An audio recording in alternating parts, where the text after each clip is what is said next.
बहुपद का y पर 3 घात minus y plus y square minus करड़ी में y का अवरोही क्रम लिखेंगे। तो अवरोही क्रम में करते क्या है कि सबसे पहले बड़ी घात लिखेंगे, फिर इससे छोटी घात छोटी घात छोटी घात करते जाएंगे। तो सबसे पहले हम y पर तक का घात ले लेंगे 3 घात। 3 घात लिखने के बाद इससे छोटी घात वाला ये आ जाएगा y पर 2 घात, फिर इससे छोटी घात वाला आ जाएगा माइनस वाई, फिर इसके बाद अचर पद आपका आ जाएगा करड़ी में 2। ये आपका आ रहा अवरोही क्रम हो गया। आरोही क्रम अगर हमको चेक करना होगा, लिखा है नंबर 2 लिखा है यहाँ पर, कहा है कि बहुपद x पर 5 घात प्लस 2x पर 2 घात 3x प्लस का चिन्ह लेंगे 7x पर 4 घात प्लस x पर 3 घात प्लस 1 का आरोही क्रम लिखना है। आरोही क्रम में करते क्या है कि सबसे पहले हम अचर पद लिखेंगे। आरोही क्रम, आरोही क्रम सबसे पहले हम अचर पद लिखेंगे, यानी 1 लिखेंगे। 1 लिख दिया गया, फिर इससे बड़ी घात वाला क्या आ जाएगा, ये आ जाएगा प्लस 3x। अब 1 घात के बाद 2 घात लेंगे तो ये वाला आ जाएगा, प्लस चिन्ह लेंगे 2x पर 2 घात। अब 2 घात से बड़ी घात कौन सा है, 2 के बाद 3 वाला चेक कर लेंगे तो यहाँ लिख देंगे x पर 3 घात। फिर इससे 4 वाला आ जाएगा 7x पर 4 घात, फिर इससे बड़ा आपका ये वाला आ जाएगा x पर 5 घात। ये आपका हो गया ये वाला। दूसरा हो गया निम्नलिखित में कहा है कौन बहुपद नहीं है, कौन बहुपद नहीं है, कौन बहुपद नहीं है। बहुपद रहने के लिए जो बहुपद की बहुपद की घातें शुद्ध रूप से धनात्मक पूर्णांक हो, यानी बहुपद की जो घातें होंगी वो शुद्ध रूप से धनात्मक पूर्णांक होना चाहिए। जैसे हम कर देंगे कि x पर 2 घात x प्लस 5 इस तरह से रहे, या x पर 3 घात 5x स्क्वायर प्लस 7 रहे, इस तरह से रहे। यदि अगर हम कोई भी बहुपद उठाएंगे, अगर बीजीय व्यंजक की जो घातें होंगी, अगर ये घातें धनात्मक पूर्णांक के बजाय अगर ऋणात्मक पूर्णांक आ जाए या तो कोई परिमेय संख्या आ जाए तो वह बहुपद नहीं माना जाता। जैसे हम कर देंगे x पर अगर -2 घात अब प्लस अगर x प्लस 5 आ जाए तो देख रहे हैं कि यहाँ पर इस पद में ये जो पूर्णांक बहुपद की जो घात है यह एक ऋणात्मक पूर्णांक आ गया, इसलिए आपका बहुपद नहीं माना जाएगा। अगर हम कर देंगे x ले लिया जाए, करड़ी में x आ जाए प्लस 5 आ जाए तो हम देख रहे हैं कि यह x है और इस पर घात आपका आ गया 1/2। तो यह देखो एक परिमेय संख्या हो गया, यानी कि बहुपद की जो घात है यहाँ पर यह परिमेय के रूप में है। तो अब परिमेय के रूप में नहीं रहना चाहिए, अगर परिमेय के रूप में हो गया तो वह बहुपद नहीं माना जाता। न ये बहुपद माना जाएगा न ये बहुपद माना जाएगा, ये दोनों बहुपद नहीं है। तो हमको चेक करना है क्या है चीज की, जब भी किसी बहुपद को हम लेंगे तो उसकी जो घातें होंगी वह एक धनात्मक पूर्णांक होना चाहिए शुद्ध रूप से, तब वो आपका बहुपद माना जाएगा। जैसे मैंने सवाल में छाटने के लिए कहा है क्या चीज,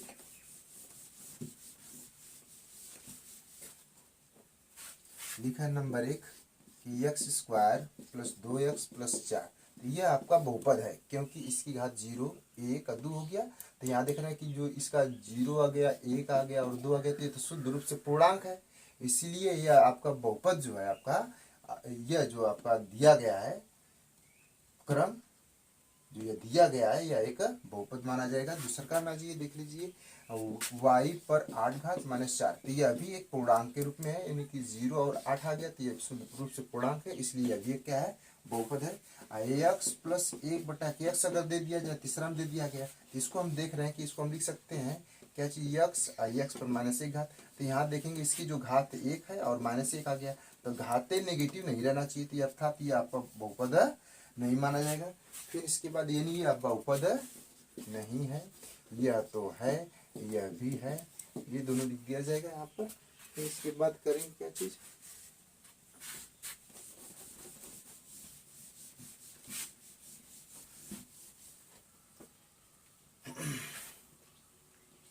तीन एक्स स्क्वायर प्लस 3 दे दिया, करड़ी में x दे दिया प्लस 7 दे दिया। अब देखो यहाँ पर जो घात है ये एक घातांक जो है ये आपका 1/2 है, तो ये तो परिमेय है, इसलिए अभी बहुपद नहीं है। मतलब कोई भी बहुपद हो वो बिना करड़ी का रहेगा तो चलेगा, बिना करड़ी का रहेगा, करड़ी में है तो इसलिए आपका बहुपद नहीं माना जाएगा।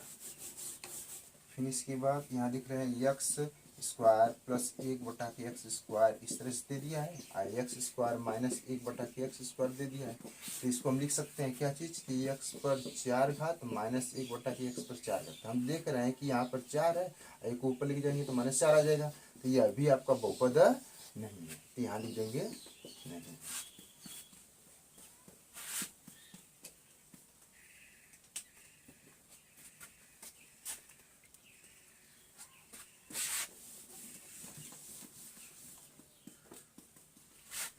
चौथा में दे दिया है आपका x पर 4 घात माइनस 3x प्लस 2, तो ये आपका बहुपद है, क्योंकि यहाँ पर 0 घात है, यहाँ पर 1 घात है, यहाँ पर 4 घात, ये आपका बहुपद है, तो इसको लिख सकते हैं हाँ, इसको हाँ लिख देंगे।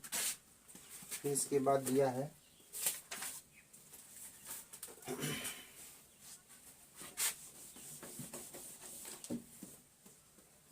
लिखा है आपका 7वां सवाल, x square minus 2/3x plus 6 दे दिया है।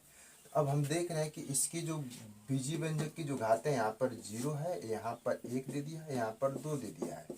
हमको इसके गुणांक से नहीं मतलब, हमको बीजी व्यंजक की घातों से मतलब होता है। यहाँ पर 2 है, यहाँ पर 1 हो जाएगा, यहाँ पर हम 0 मान सकते हैं, तो देखो 0 1 2 तो शुद्ध रूप से पूर्णांक आ गया, इसलिए आपका बहुपद है, तो इसको लिख सकते हैं हाँ। बस आपको इसमें छांटना है कि बहुपद है कि नहीं है। जैसे x प्लस 4 दे दिया है और x माइनस प्लस 4 दे दिया है, इसको गुणा करके चेक कर लेंगे, गुणा करके चेक कर लीजिए, तो देखिए कितना आ रहा है। गुणा जब करेंगे तो एक्स स्क्वायर प्लस चिन्ह देंगे, इसका इसमें गुणा करेंगे तो 4x प्लस, फिर इसका इसमें गुणा कर देंगे 5x प्लस 20 आ जाएगा, तो यहाँ गुणा कर देंगे x square plus 9x plus 20 आ गया। अब देखिए यहाँ पर क्या कर लेंगे, देखिए यहाँ पर ये 0 आ गया, यहाँ 1 आ गया, यहाँ 2 आ गया, तो ये आपका बहुपद है। बस सिंपल सी बात, अगर ऐसा कोई चीज़ दे देगा तो उसे हम बहुपद मानेंगे। और जैसे इसमें दे दिया एक और चीज़ दिया हुआ है,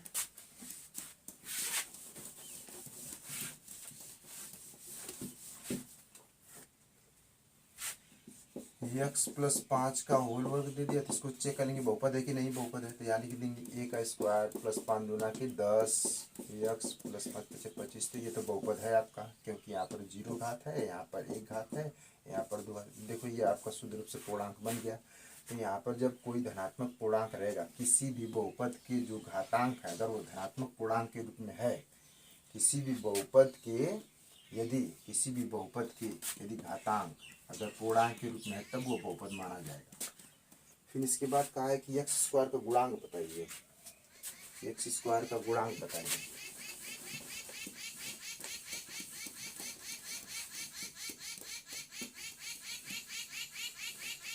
एक्स स्क्वायर का गुणांक जैसे इसमें कहा है कि नंबर 1 यहाँ लिख दिया है कि 2 plus x square plus x में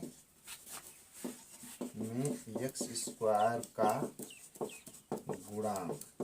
अब इसमें क्या कहा है कि एक्स स्क्वायर का गुणांक, तो आंसर में डाल देंगे एक्स स्क्वायर का गुणांक, तो इसका जो एक्स स्क्वायर गुणांक है तो यही वाला एक्स पद है ना, तो इसका एक्स स्क्वायर गुणांक, तो एक्स स्क्वायर में एक्स स्क्वायर ये जो वाला पद है जिसका गुणांक ज्ञात करना होता है उसी का उसमें भाग दे देंगे, तो यहाँ काट देंगे तो कितना आ गया 1 आ गया, तो 1 आ गया यहाँ पर आंसर।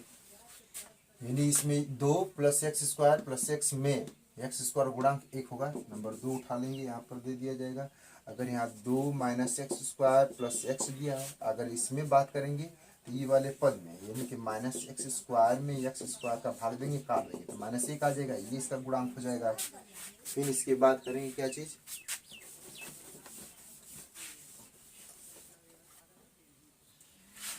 अगर पाई बटा के 2x स्क्वायर प्लस 5 दे दिया है, में कहा कि एक्स स्क्वायर गुणांक बताइए, तो हम इसी में क्या कर लेंगे, पाई बटा के 2x स्क्वायर में एक्स स्क्वायर का भाग देंगे, काट देंगे, कितना आ जाएगा पाई बाई 2 आ जाएगा, तो ये निकल जाएगा इसका।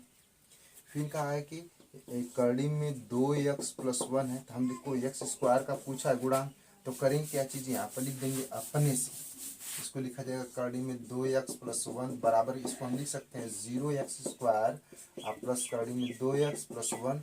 अब करें क्या चीज की x² का हमको गुणांक चाहिए, तो यहाँ x² गुणांक क्या हो जाएगा 0 हो जाएगा। फिर इसके बाद एक पदी, द्विपदी और त्रिपदी की बात किया है।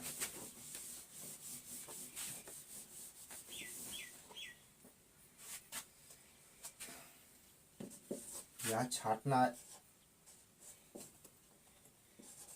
एक पदी, द्विपदी और त्रिपदी। एक पदी, द्विपदी और त्रिपदी छांटना है तो लिखा है नंबर 1 10x। ये कई पदी, एक ही पद दिख रहा है तो इसे लिखेंगे एक पदी लिख देंगे। नंबर 2 बताया है क्या चीज की 5x² प्लस 3x, ये कई पदी है तो एक पद द्विपद, इसको कहेंगे द्विपदी। फिर इसकी बात कहा है क्या चीज कि x प्लस 1 पर 2 घात। अब इसको पता करना है कि कई पदी अगर घात रहेगा तो घात से हमेशा एक जो है कि पद अधिक होता है, तो 2 घात है तो त्रिपदी हो जाएगी। इसको चेक कर सकते हैं, x² तोड़ लेंगे 2x प्लस 1 तो कई पदी 1 2 3, इसे त्रिपदी कहेंगे, त्रिपदी कहेंगे। फिर इसके बाद अगर x प्लस 9 पर भी अगर 2 घात आ जाए तो ये भी अगर घात के हिसाब से एक पद अधिक होता है, तो ये 2 घात है तो ये भी कई पद है, इसको तोड़ेंगे तो 3 पद तोड़ेगा, x² और 9 दूना के 18x प्लस 9 81, ये भी त्रिपदी हो जाएगा, ये भी त्रिपदी हो जाएगा। फिर इसके बाद क्या करेंगे, यहाँ लिखा हुआ है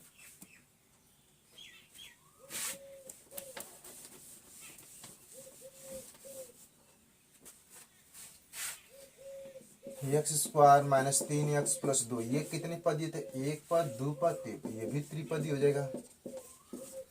फिर इसके बाद कहा है कि माइनस 25x, ये कई पद है, तो एक पद ही है, एक पद ही है। फिर अब कहा है क्या चीज, अगला क्वेश्चन कहा है, अगला क्वेश्चन कहा है कि 7वां क्वेश्चन कहा है कि बहुपदों को आरोही क्रम में लिखिए, बहुपदों को आरोही क्रम में लिखिए। तो नंबर जो एक क्वेश्चन दिया है इसमें ये लिखा है 5x पर 7 घात प्लस x पर 8 घात माइनस 5x² प्लस 5x पर 6 घात प्लस 2x पर 5 घात प्लस 7 घात। इसको हमको लिखना है आरोही क्रम, आरोही क्रम। आरोही क्रम में करते क्या है, इस बात पे ध्यान रखिएगा, आरोही क्रम में सबसे पहले अचर पद लिखेंगे। तो अचर पद इसमें क्या है, x आ गया, 7 आ गया। फिर अब x अचर पद के बाद चर पद लिखेंगे, तो चर पद में सबसे छोटी घात लिखेंगे, तो सबसे छोटी घात यही है आपका x हो जाएगा। फिर इससे बड़ी घात वाला ये उठा लेंगे 5x²।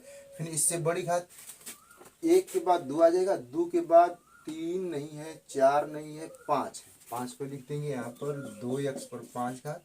फिर इसके बाद 5 के बाद 6 घात वाला ये वाला आ जाएगा आपका 5x पर 6 घात, 6 घात के बाद 7 घात वाला ये वाला आ जाएगा प्लस 5x पर 7 घात। फिर इसके बाद इससे बड़ा घात वाला ये ले लेंगे प्लस x पर 8 घात। तो ये आपका आरोही क्रम आ गया। आरोही क्रम में करते क्या है कि सबसे पहले अचर पद लिखेंगे, फिर उससे बड़ी घात, फिर उससे बड़ी घात, फिर उससे बड़ी घात, मतलब इस तरह से बढ़ाते हुए चले जाएंगे।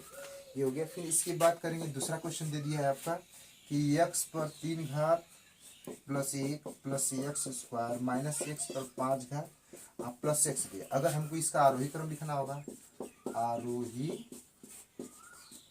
आरोही क्रम अगर लिखना होगा तो सबसे पहले घातों के छोटे क्रम को लिखेंगे। पहले अचर पद लिख दीजिए, इसमें अचर पद 1 आ गया।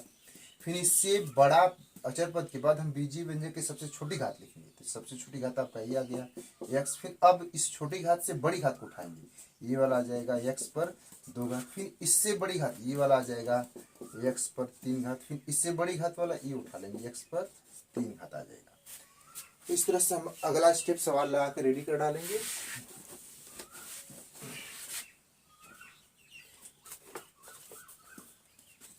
ये तीसरा सवाल दे दिया है, इसको आप अपने से लगाइए। x पर 5 घात प्लस x पर 6 घात माइनस x पर 2 घात माइनस x पर 4 घात प्लस x माइनस एक्स पर 3 घात और प्लस 17। ये इसको हमको लिखना है, आरोही क्रम लिखना है, आरोही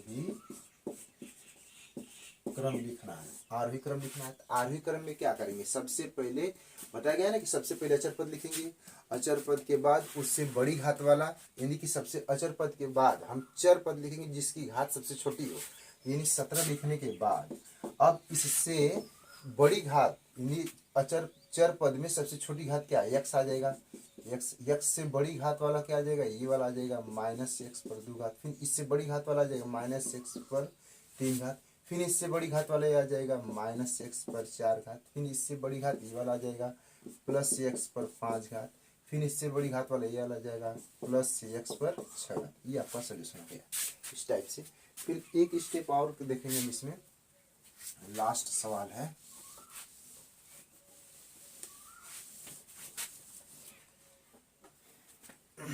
आठवां सवाल। अब इसमें कहा है कि बहुपदों का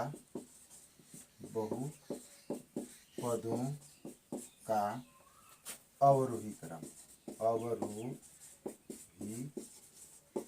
क्रम। बहुपदों का अवरोही क्रम में क्या होता है कि सबसे पहले बहुपद की बड़ी घात वाला लिखते हैं। बहुपद की बड़ी घात वाला लिखेंगे, जैसे एक्स पर 8 घात आ गया, फिर एक्स पर 7 घात आ गया, फिर एक्स पर 6 घात आ गया, फिर एक्स पर 5 घात आ गया। इसी तरह से लिखते जाएंगे, एक्स पर 3 घात आ गया, एक्स पर प्लस ये 7 मान। इस तरह से ये आपका आ जाएगा कि ये बहुपदों का अवरोही क्रम है। अवरोही क्रम में क्या होता है कि घात को हम देखेंगे, घात जो है आपका सबसे बड़ा पहले लिखेंगे, फिर उससे छोटा, फिर इसी तरह करते करते लास्ट में अचर पद को लिखा जाता है। अब जैसे इसमें सवाल दिया हुआ, आपका पहला सवाल दिया हुआ है कि 13x स्क्वायर माइनस 4x पर 5 घात प्लस 7x पर 3 घात प्लस 2x पर 4 घात। अब इसमें लिखेंगे अवरोही क्रम। अवरोही क्रम में क्या करेंगे कि सबसे पहले बड़ी घात वाला उठाएंगे, माइनस 4x पर 5 घात, फिर इससे छोटी घात वाला उठाएंगे, 5 के बाद छोटा 3 आ जाएगा, प्लस 7x पर 3 घात, 7x पर 3 घात। अब 3 घात से छोटा आपका ये वाला आ जाएगा, प्लस 13x स्क्वायर, फिर इससे छोटा घात वाला ये आ जाएगा। हो गया पहले बड़ी घात माइनस 4x पर 5 घात, तो इससे ये इसके बाद ये वाला आ जाएगा, प्लस 2x पर 4 घात, फिर इससे छोटा ये वाला आ जाएगा, प्लस 7x पर 3 घात, फिर इससे छोटा ये वाला आ जाएगा, प्लस 13x स्क्वायर। इस टाइप से लिखेंगे इसको।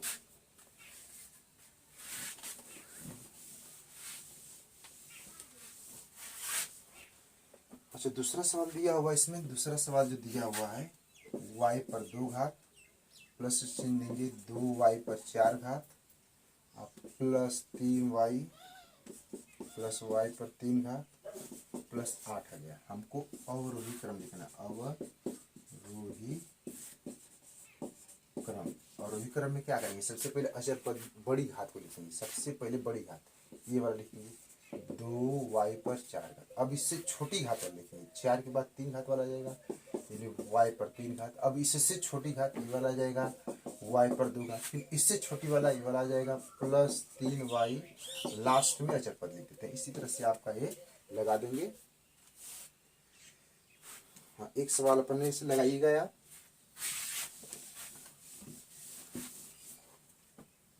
जैसे तीसरा सवाल दे दिया है, कहा है कि x पर 3 घात प्लस 5x पर 2 घात प्लस 7 प्लस x पर 4 घात प्लस 5x। इसे आप अपने से लगाएंगे अवरोही क्रम, अवरोही क्रम। तो इसमें जब अवरोही क्रम लिखना होगा तो सबसे पहले बड़ी घात लिखेंगे, तो बड़ी घात वाला सबसे पहले लिखेंगे, फिर इससे छोटी घात वाला ये लिखेंगे, फिर इसके बाद जो ये वाला लिखेंगे, ये लिखेंगे, फिर लास्ट में अचर पद लिखाता है। तो अवरोही क्रम में इस बात को ध्यान रखेंगे।